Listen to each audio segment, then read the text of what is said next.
First Lady was there, came and greeted us. It was an interesting moment as this President and First Lady are kind of getting their legs about them as far as how to deal with this town. No, that's right, and it was very interesting because we were all surprised. We fully expected the president for the lunch. We didn't expect Mrs. Trump to show up, and there has been this kind of narrative that she's uncomfortable as First Lady, uncomfortable in the White House.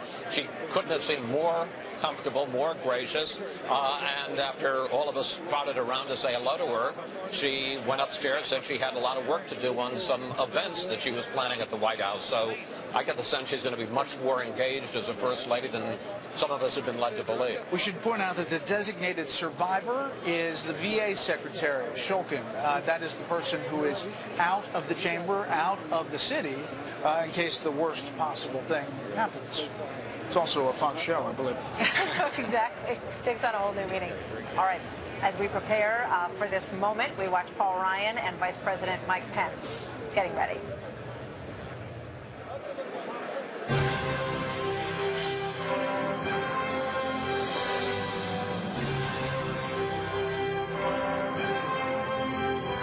So it is standing room only in the House chamber tonight. We are just moments from President Donald Trump's first address. It is called a joint session of Congress tonight, not a State of the Union, because it's his first time as president.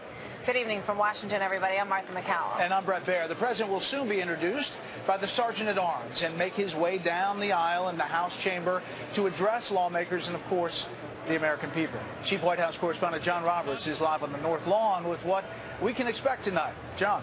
And good evening to you, Brett. This is a logical progression from the inaugural address back on the 20th, the last time the president was up at the Capitol. There, he sort of laid out the broad theme. He set the table. Now he starts to fill in the blanks with a lot of broad policy proposals. And while he will be addressing lawmakers there in the chamber, he is actually going to be talking past them for most of the night to the American people, trying to sell them on his plans to reform immigration enforcement and casting that in terms of jobs. He'll say tonight, by finally enforcing our immigration laws, we will raise wages, help the unemployed, save billions of dollars, and make our communities safer for everyone. He'll talk about terrorism. He'll talk about health care, saying Obamacare is collapsing and we must act decisively to protect all Americans. Action is not a choice, it's a necessity. But he also will reach out to members of Congress because he needs them to get his legislative agenda through. We'll see if Democrats are willing to work with him because his programs are very popular, particularly among working folks. This could be the beginning, Brett, I hate to say it, of the 2020 campaign here tonight. Oh, wait a second, John. That's too early. It's too early. Let's one thing at a time here. John, thank you very much. You look now at the First Lady in the box there in the House chamber, and we await the president to come from the holding room, and Paul Irving, the House Sergeant at Arms, will have that famous introduction.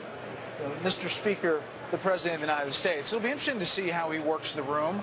You know, Donald Trump, as a businessman, worked many rooms to make the deal. As president, he's done the same, meeting with CEOs in the White House and talking about how he's going to bring jobs back to America. He's made that almost an every morning event. He has a room full of business executives in many cases. Everybody kind of introduces themselves around the room, and he wants to demonstrate that clearly he is reaching out and meeting people and having them come to the White House. He loves showing off the White House, we've learned. He loves taking people to the Oval Office, and that's a pretty, sort of significant opportunity, obviously, for many of them. He's made a big impression on them in that way. But tonight he comes into this crowd, which can be a tougher crowd, and clearly there are going to be moments when we see Democrats sort of sitting on their hands tonight on applause lines that will likely draw Republicans to their feet. But it's worth pointing out, Britt, that you have a situation where, for example, Senate Democrats, there are 10 Senate Democrats up for re-election from states that Donald Trump won by more than 42 points. You have situations where 65% of the counties went to Donald Trump. So there is some leverage there on some of these big items when it comes to getting it across the finish line. Yeah, he certainly has an opportunity to try to move some of them in his direction on some of these measures, and they obviously have to be careful in how they handle themselves with regard to him. I mean, the overwhelming majority of the Democratic legislators that we've seen in action for the past month or so have made it pretty clear they're going to fight him in every way. But some of these Democrats, like those you described, really can't afford to do that. Let's listen. They have to strike a different posture. The President of the United States.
The fashion notice, he went with the blue striped tie, so a little different than the vice president. There you see the HHS secretary behind him, Tom Price, who has a big job ahead of him as the president makes his way down the aisle.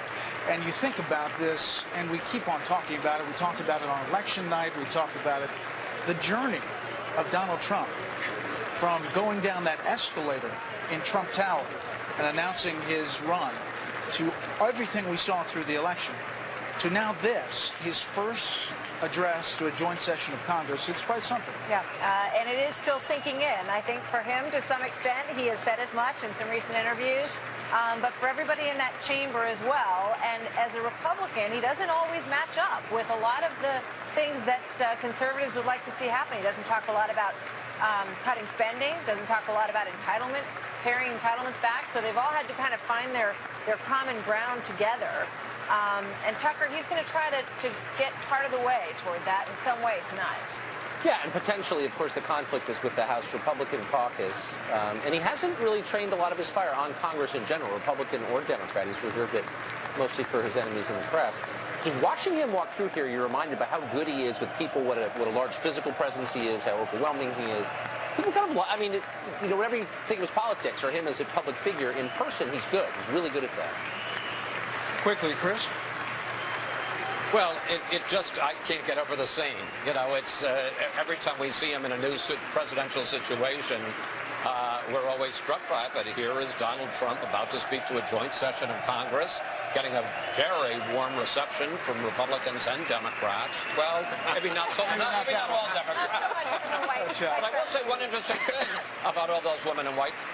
I suspect the vast majority weren't at the inauguration because they boycotted it. They're there tonight. We remember there was so much discussion about how dark the inaugural speech was by people. So this is an opportunity for him to do something lighter, brighter, more optimistic perhaps. And he's got a huge audience. I mean, people may not remember specific phrases from this speech, but this is going to get the attention of the American people tonight. You can see the split there in the chamber itself. Let's listen in. President Donald J. Trump, the 45th President of the United States. Thank you very much. Members of Congress, I have the high privilege and the distinct honor of presenting to you the President of the United States.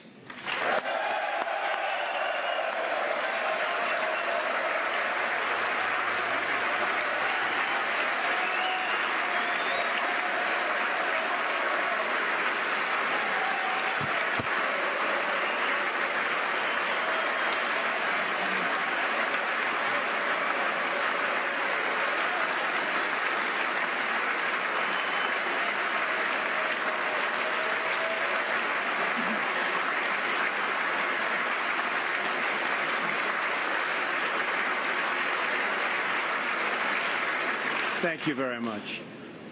Mr. Speaker, Mr. Vice President, members of Congress, the First Lady of the United States.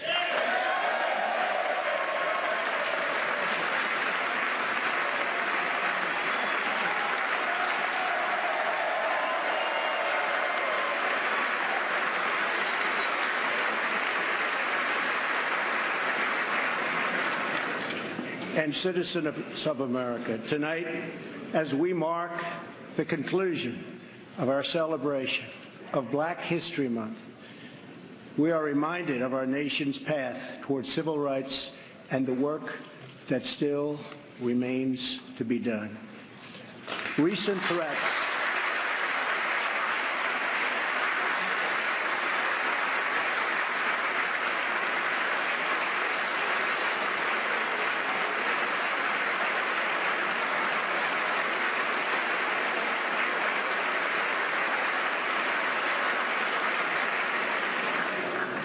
Recent threats targeting Jewish community centers and vandalism of Jewish cemeteries, as well as last week's shooting in Kansas City, remind us that while we may be a nation divided on policies, we are a country that stands united in condemning hate and evil in all of its very ugly forms.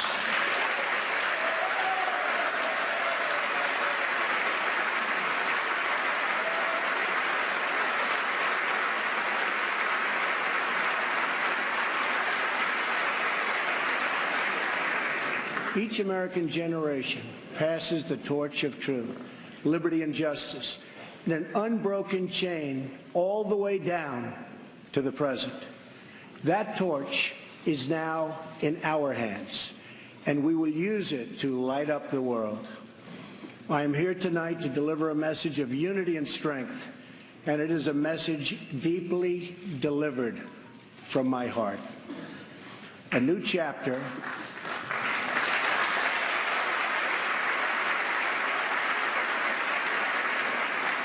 of American greatness is now beginning.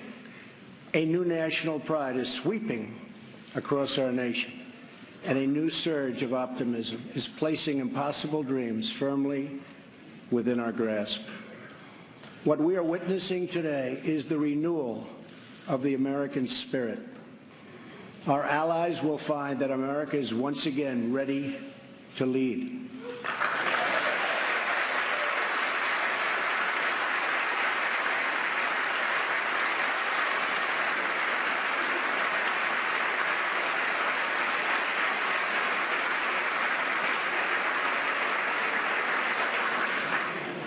All the nations of the world, friend or foe, will find that America is strong, America is proud, and America is free. In 9 years, the United States will celebrate the 250th anniversary of our founding, 250 years since the day we declared our independence. It will be one of the great milestones in the history of the world. But what will America look like as we reach our 250th year? What kind of country will we leave for our children? I will not allow the mistakes of recent decades past to define the course of our future. For too long, we've watched our middle class shrink as we've exported our jobs and wealth to foreign countries.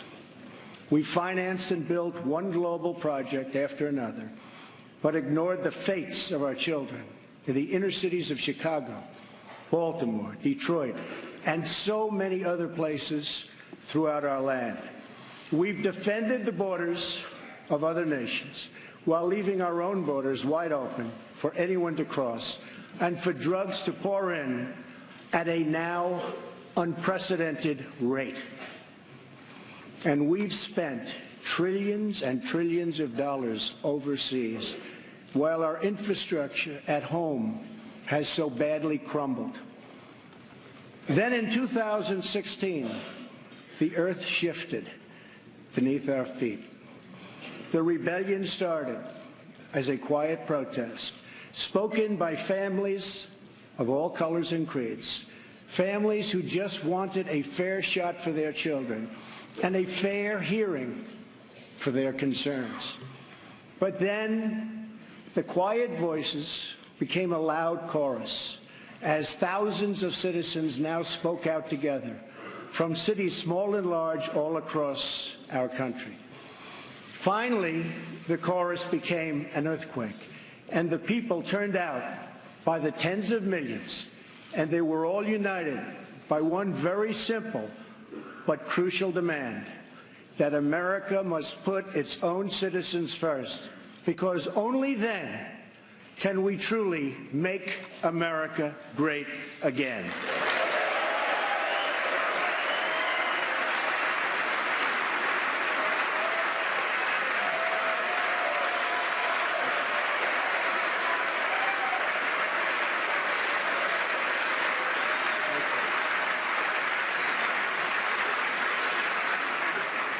Dying industries will come roaring back to life. Heroic veterans will get the care they so desperately need. Our military will be given the resources its brave warriors so richly deserve. Crumbling infrastructure will be replaced with new roads, bridges, tunnels, airports, and railways gleaming across our very, very beautiful land.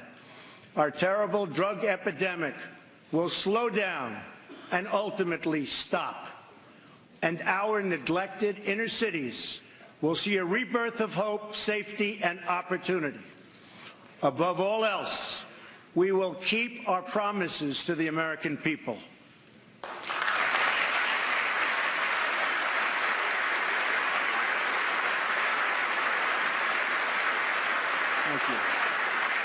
it's been a little over a month since my inauguration, and I want to take this moment to update the nation on the progress I've made in keeping those promises. Since my election, Ford, Fiat Chrysler, General Motors, Sprint, SoftBank, Lockheed, Intel, Walmart, and many others have announced that they will invest billions and billions of dollars in the United States and will create tens of thousands of new American jobs.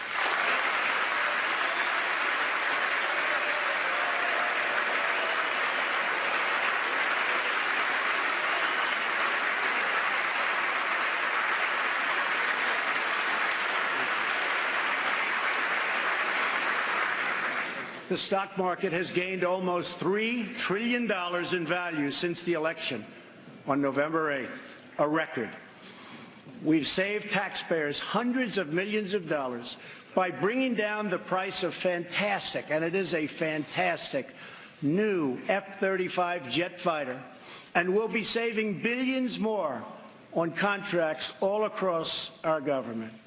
We have placed a hiring freeze on non-military and non-essential federal workers.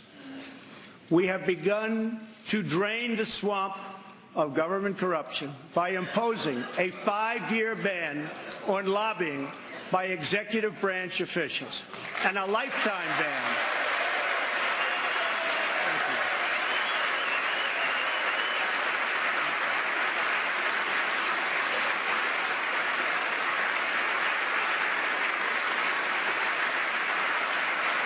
Thank you. And a lifetime ban on becoming lobbyists for a foreign government. We have undertaken a historic effort to massively reduce job-crushing regulations, creating a deregulation task force inside of every government agency.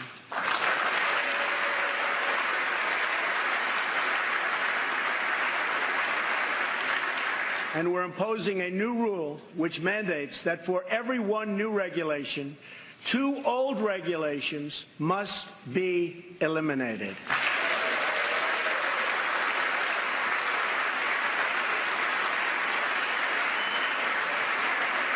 We're going to stop the regulations that threaten the future and livelihood of our great coal miners.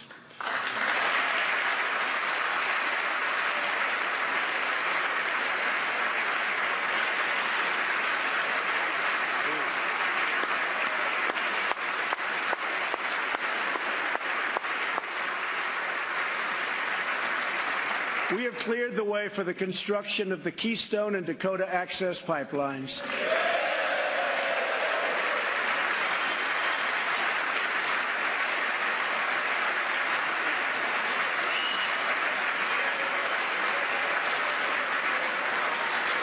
Thereby creating tens of thousands of jobs. And I've issued a new directive that new American pipelines be made with American steel.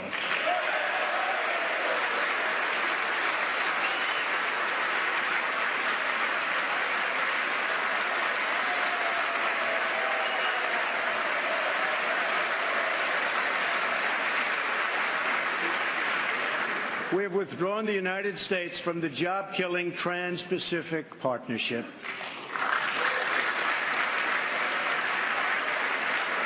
And with the help of Prime Minister Justin Trudeau, we have formed a council with our neighbors in Canada to help ensure that women entrepreneurs have access to the networks, markets, and capital they need to start a business and live out their financial dreams.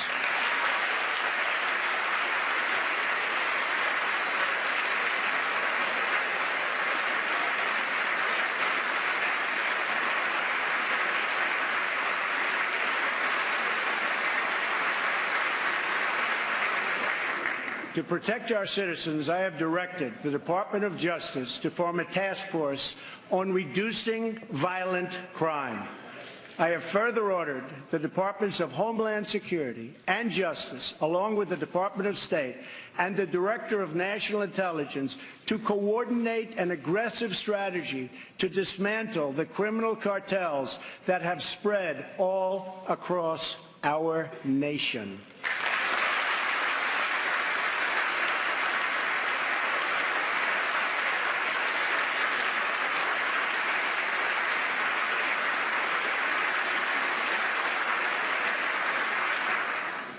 We will stop the drugs from pouring into our country and poisoning our youth, and we will expand treatment for those who have become so badly addicted.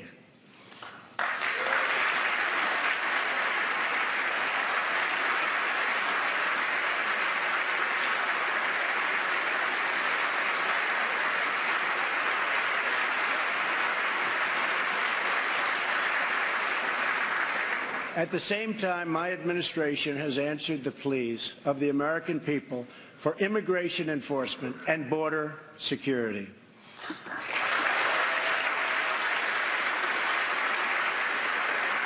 By finally enforcing our immigration laws, we will raise wages, help the unemployed, save billions and billions of dollars, and make our communities safer for everyone.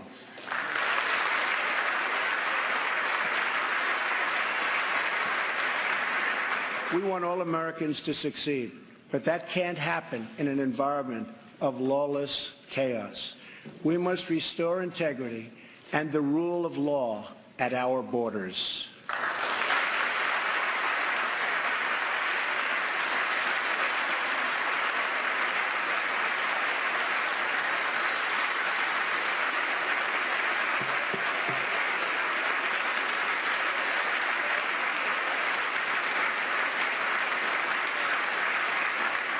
For that reason, we will soon begin the construction of a great wall along our southern border.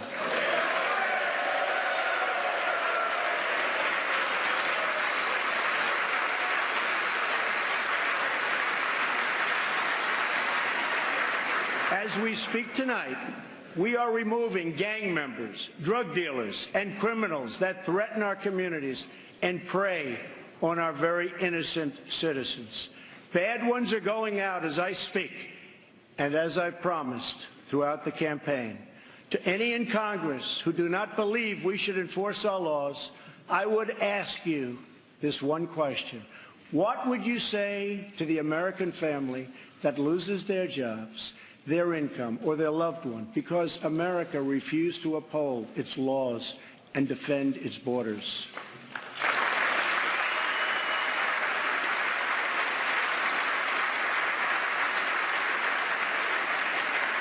Our obligation is to serve, protect, and defend the citizens of the United States. We are also taking strong measures to protect our nation from radical Islamic terrorism.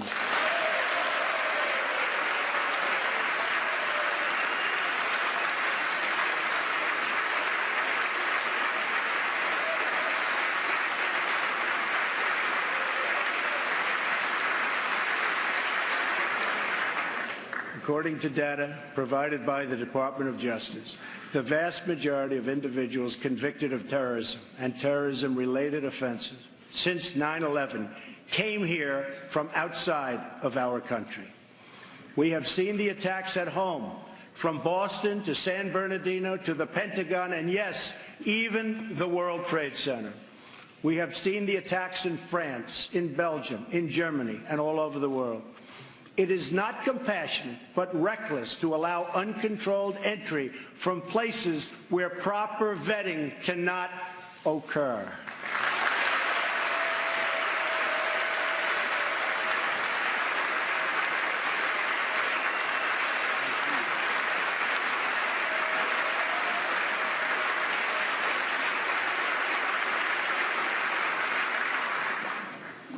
Those given the high honor of admission to the United States should support this country and love its people and its values. We cannot allow a beachhead of terrorism to form inside America. We cannot allow our nation to become a sanctuary for extremists.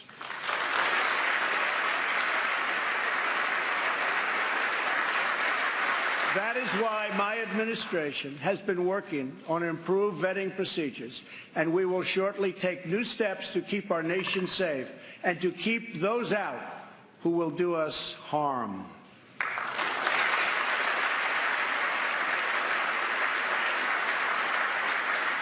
As promised, I directed the Department of Defense to develop a plan to demolish and destroy ISIS, a network of lawless savages that have slaughtered Muslims and Christians and men and women and children of all faiths and all beliefs. We will work with our allies, including our friends and allies in the Muslim world, to extinguish this vile enemy from our planet.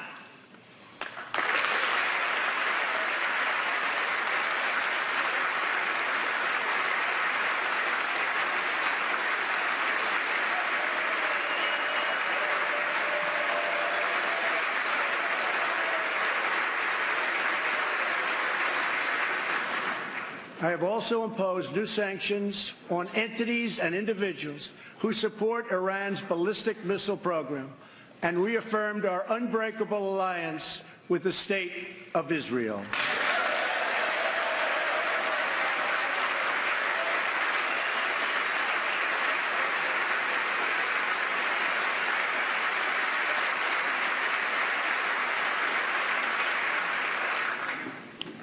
Finally, I have kept my promise to appoint a justice to the United States Supreme Court from my list of 20 judges who will defend our Constitution.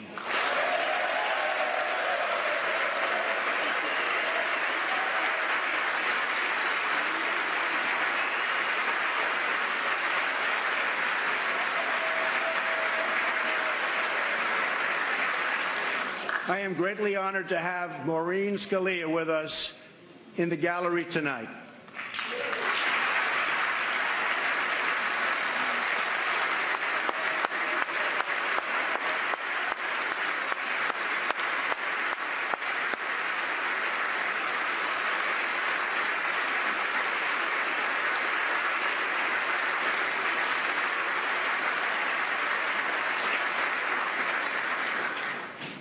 Thank you, Maureen. Her late great husband, Antonin Scalia, will forever be a symbol of American justice. To fill his seat, we have chosen Judge Neil Gorsuch, a man of incredible skill and deep devotion to the law. He was confirmed unanimously by the Court of Appeals, and I am asking the Senate to swiftly approve his nomination.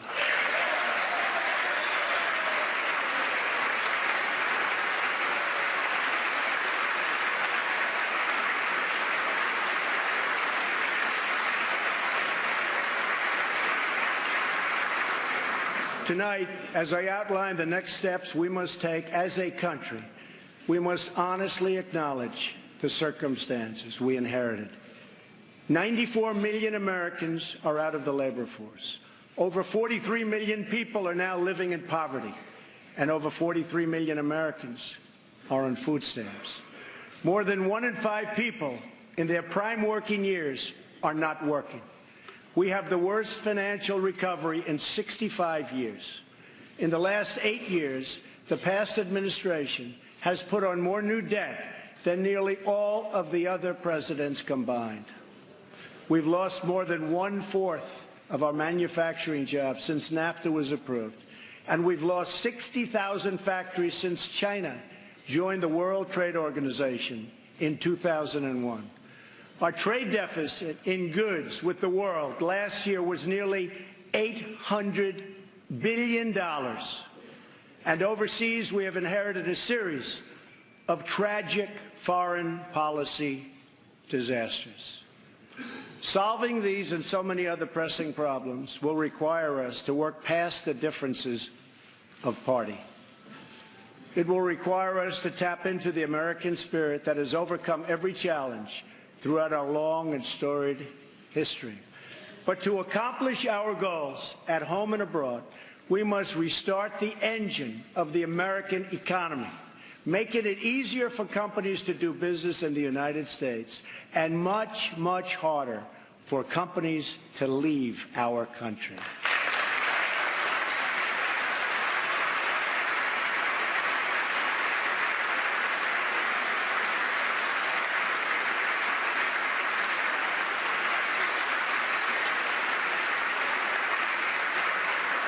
Right now, American companies are taxed at one of the highest rates anywhere in the world. My economic team is developing historic tax reform that will reduce the tax rate on our companies so they can compete and thrive anywhere and with anyone.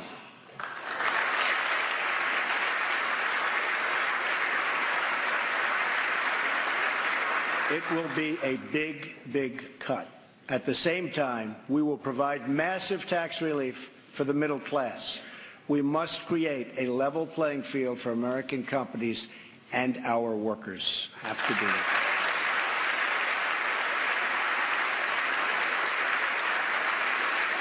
Currently, when we ship products out of America, many other countries make us pay very high tariffs and taxes. But when foreign companies ship their products into America, we charge them nothing or almost nothing. I just met with officials and workers from a great American company, Harley-Davidson.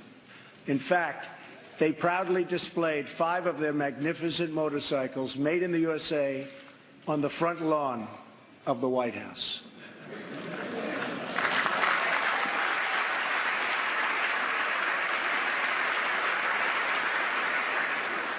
And they wanted me to ride one, and I said, no, thank you.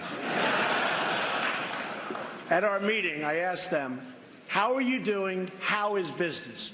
They said that it's good. I asked them further, how are you doing with other countries, mainly international sales? They told me without even complaining, because they have been so mistreated for so long that they've become used to it, that it's very hard to do business with other countries because they tax our goods at such a high rate. They said that in the case of another country, they tax their motorcycles at 100%. They weren't even asking for a change, but I am. I believe.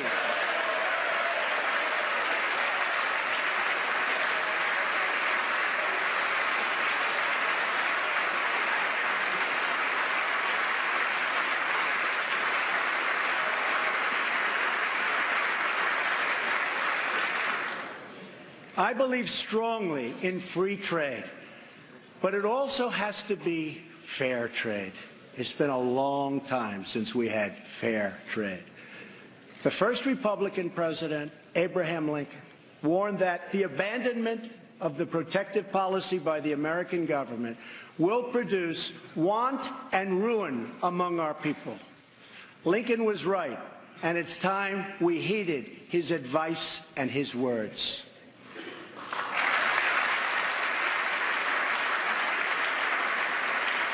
I am not going to let America and its great companies and workers be taken advantage of us any longer. They have taken advantage of our country no longer.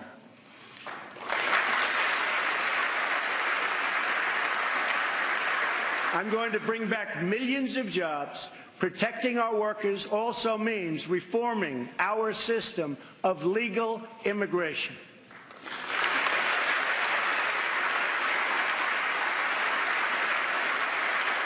The current outdated system depresses wages for our poorest workers and puts great pressure on taxpayers. Nations around the world, like Canada, Australia, and many others, have a merit-based immigration system.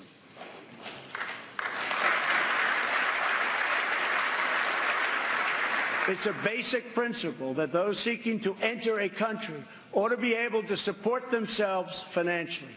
Yet in America, we do not enforce this rule, straining the very public resources that our poorest citizens rely upon. According to the National Academy of Sciences, our current immigration system costs American taxpayers many billions of dollars a year. Switching away from this current system of lower-skilled immigration and instead adopting a merit-based system, we will have so many more benefits. It will save countless dollars, raise workers' wages, and help struggling families, including immigrant families, enter the middle class. And they will do it quickly, and they will be very, very happy indeed.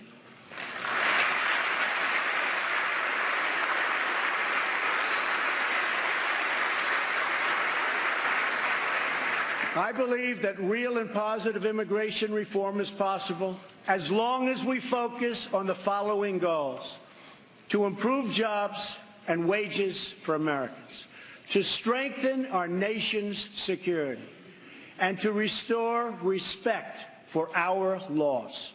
If we are guided by the well-being of American citizens, then I believe Republicans and Democrats can work together to achieve an outcome that has eluded our country for decades.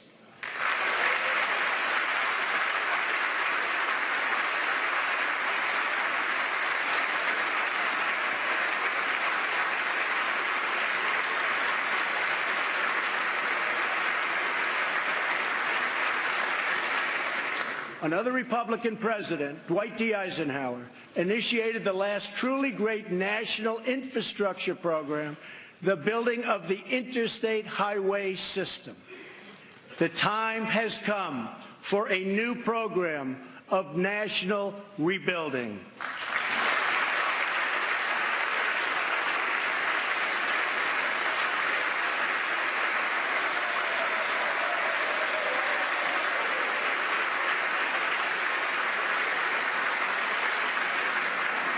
America has spent approximately $6 trillion in the Middle East.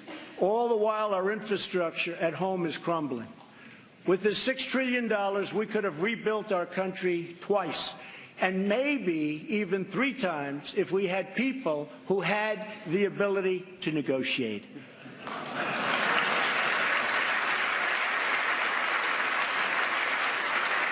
To launch our national rebuilding, I will be asking Congress to approve legislation that produces a $1 trillion investment in infrastructure of the United States, financed through both public and private capital, creating millions of new jobs.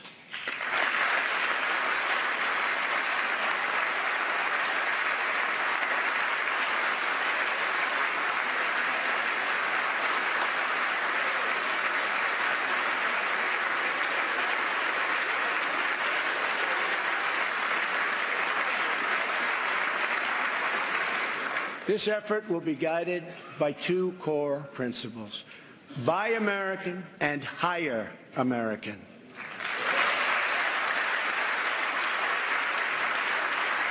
Tonight, I am also calling on this Congress to repeal and replace Obamacare.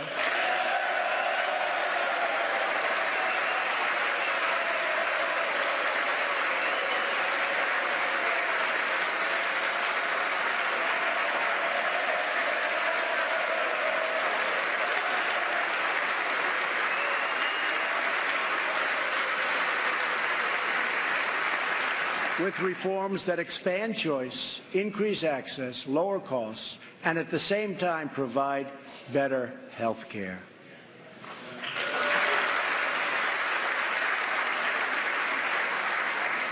Mandating every American to buy government-approved health insurance was never the right solution for our country.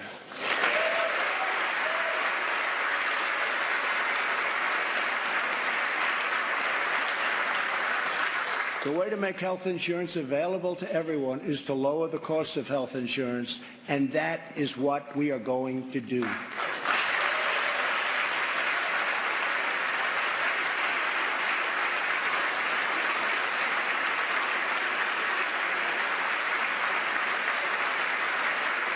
Obamacare premiums nationwide have increased by double and triple digits. As an example, Arizona went up 116% last year alone. Governor Matt Bevin of Kentucky just said Obamacare is failing in his state, the state of Kentucky, and it's unsustainable and collapsing. 1/3 of the counties have only one insurer, and they're losing them fast. They are losing them so fast. They're leaving. And many Americans have no choice at all. There's no choice left. Remember, when you were told that you could keep your doctor and keep your plan, we now know that all of those promises have been totally broken. Obamacare is collapsing, and we must act decisively to protect all Americans.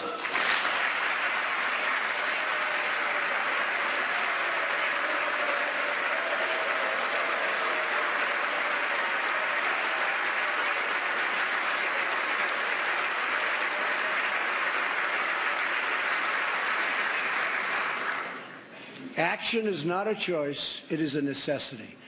So I am calling on all Democrats and Republicans in Congress to work with us to save Americans from this imploding Obamacare disaster.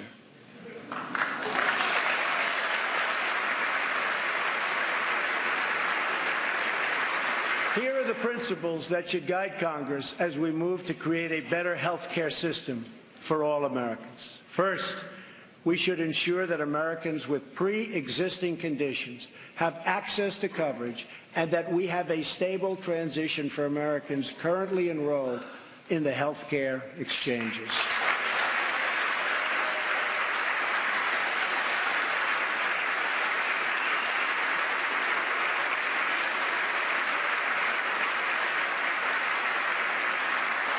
Secondly, we should help Americans purchase their own coverage through the use of tax credits and expanded health savings accounts. But it must be the plan they want, not the plan forced on them by our government.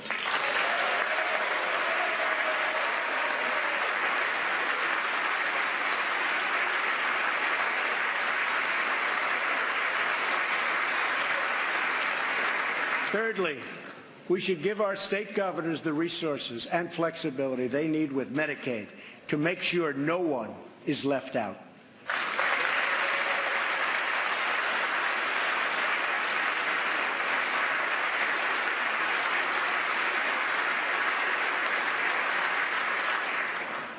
Fourth, we should implement legal reforms that protect patients and doctors from unnecessary costs that drive up the price of insurance and work to bring down the artificially high price of drugs and bring them down immediately.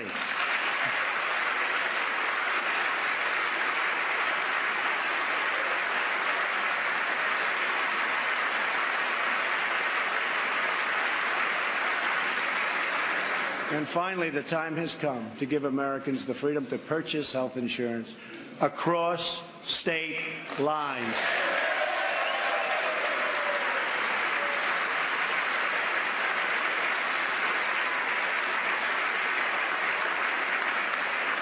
Which will create a truly competitive national marketplace that will bring costs way down and provide far better care. So important.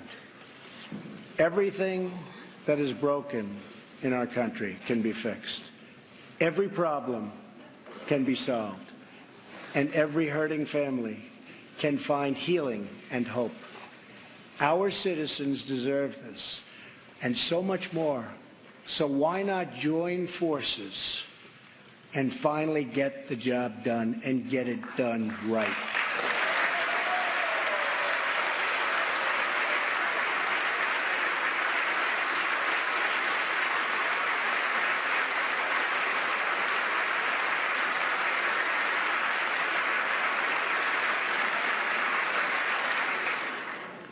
On this and so many other things, Democrats and Republicans should get together and unite for the good of our country and for the good of the American people.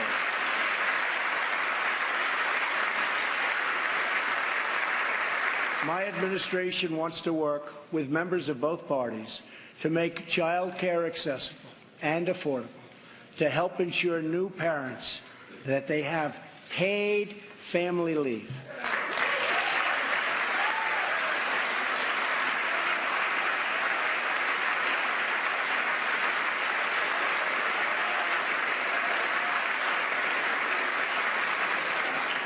To invest in women's health and to promote clean air and clean water and to rebuild our military and our infrastructure.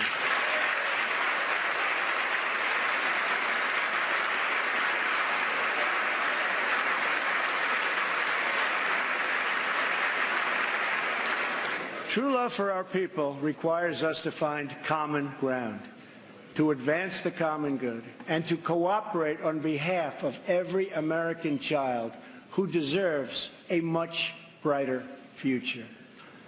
An incredible young woman is with us this evening who should serve as an inspiration to us all. Today is Rare Disease Day, and joining us in the gallery is a rare disease survivor, Megan Crowley. Megan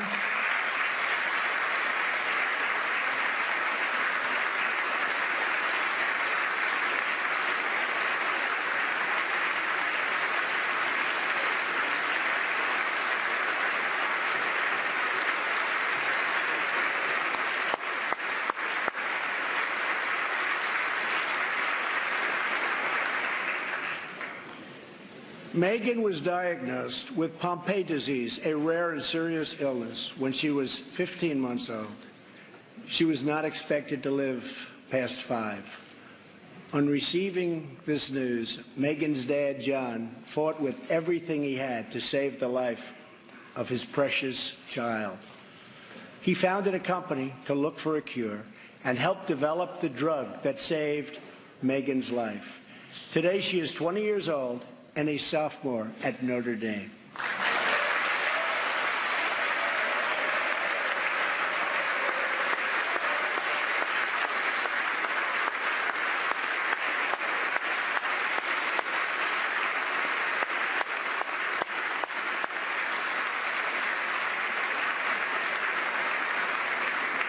Megan's story is about the unbounded power of a father's love for a daughter. But our slow and burdensome approval process at the Food and Drug Administration keeps too many advances, like the one that saved Megan's life, from reaching those in need. If we slash the restraints, not just at the FDA, but across our government, then we will be blessed with far more miracles just like Megan.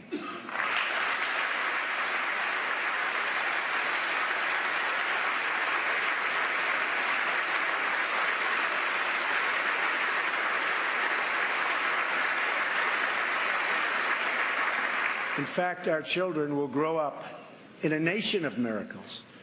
But to achieve this future, we must enrich the mind and the souls of every American child. Education is the civil rights issue of our time.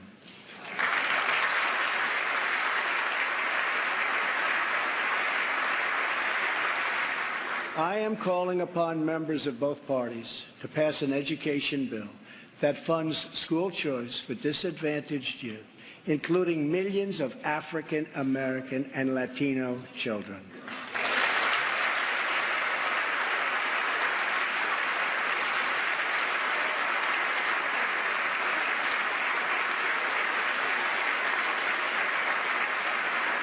These families should be free to choose the public, private, charter, magnet, religious, or home school that is right for them.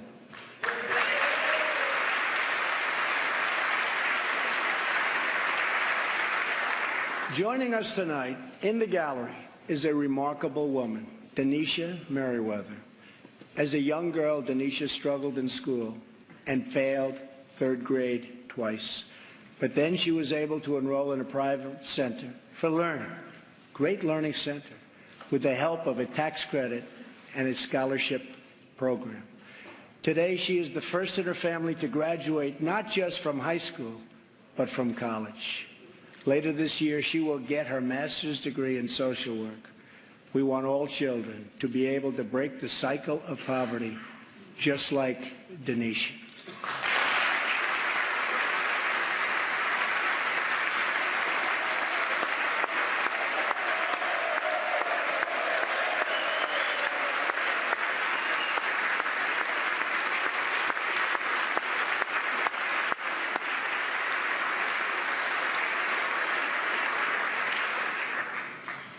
But to break the cycle of poverty, we must also break the cycle of violence.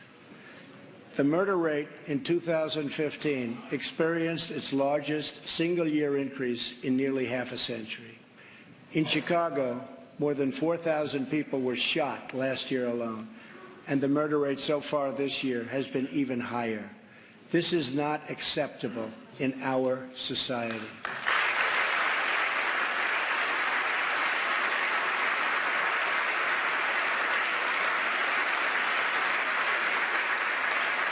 Every American child should be able to grow up in a safe community, to attend a great school, and to have access to a high-paying job.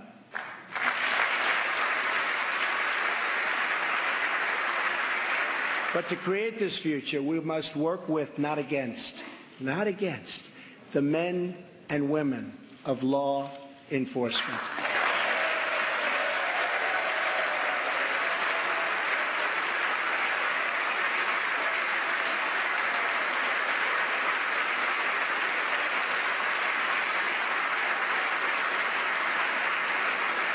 We must build bridges of cooperation and trust, not drive the wedge of disunity and really it's what it is, division. It's pure, unadulterated division. We have to unify. Police and sheriffs are members of our community. They're friends and neighbors. They're mothers and fathers, sons and daughters, and they leave behind loved ones every day who worry about whether or not they'll come home safe and sound. We must support the incredible men and women of law enforcement.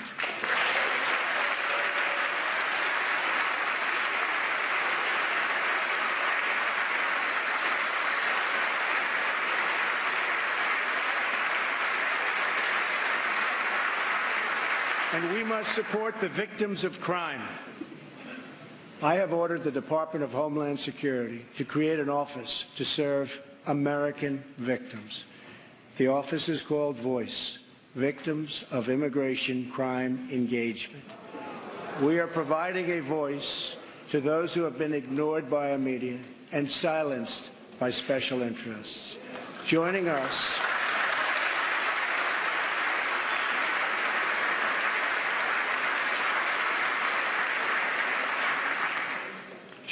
in the audience tonight are four very brave Americans whose government failed them.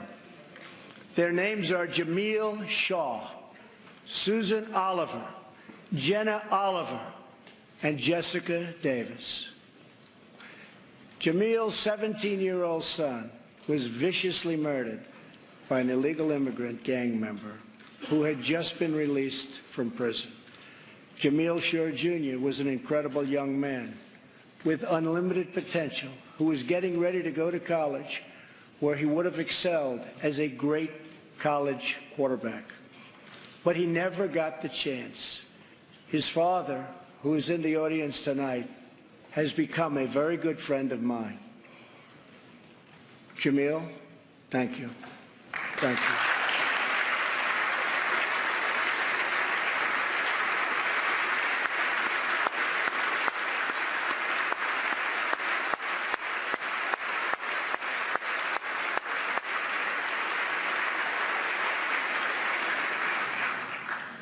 Also with us are Susan Oliver and Jessica Davis. Their husbands, Deputy Sheriff Danny Oliver and Detective Michael Davis, were slain in the line of duty in California.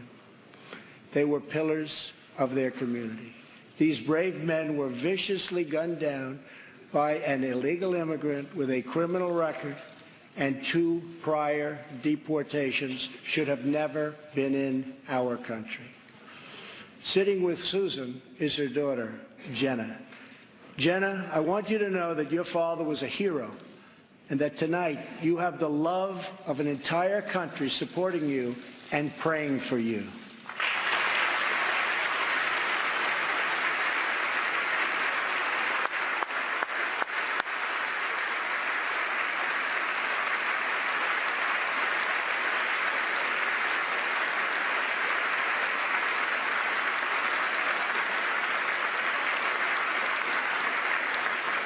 To Jamil, Jenna, Susan, and Jessica, I want you to know that we will never stop fighting for justice.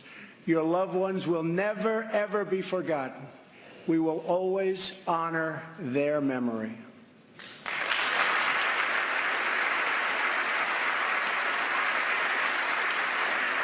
Finally, to keep America safe, we must provide the men and women of the United States military with the tools they need to prevent war. If they must, they have to fight, and they only have to win.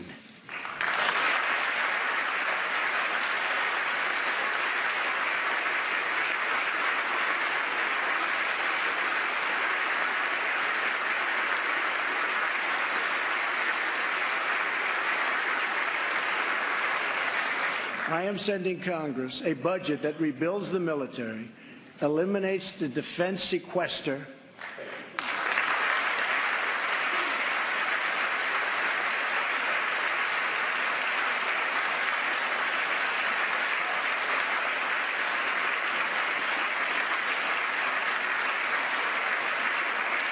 and calls for one of the largest increases in national defense spending in American history.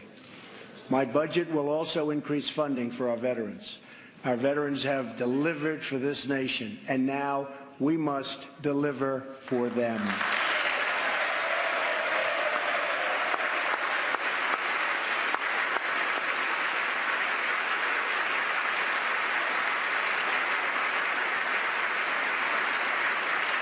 The challenges we face as a nation are great, but our people are even greater, and none are greater or braver than those who fight for America in uniform.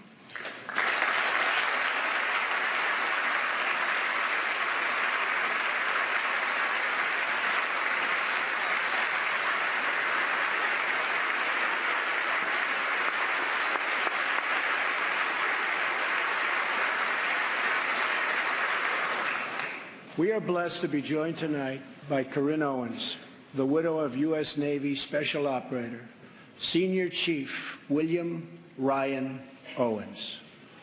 Ryan died as he lived, a warrior and a hero, battling against terrorism and securing our nation. Everything I need is right in front of me. You know how you hack computers? Well, I hack everything else. MacGyver, CBS Fridays. Hey, TV guy.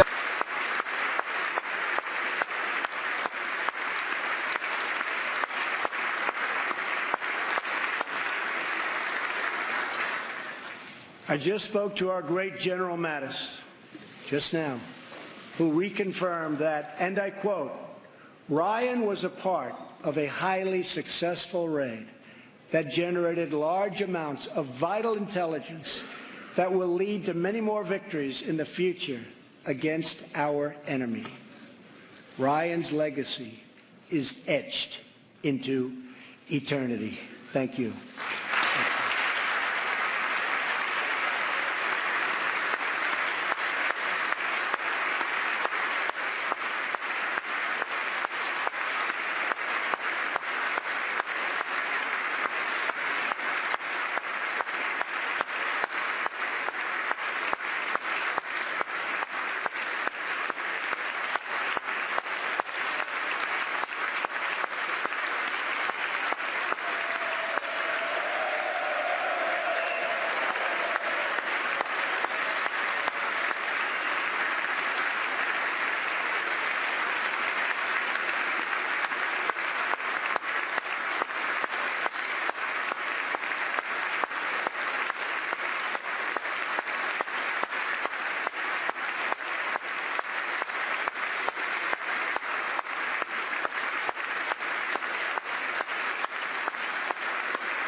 And Ryan is looking down right now, you know that, and he's very happy because I think he just broke a record.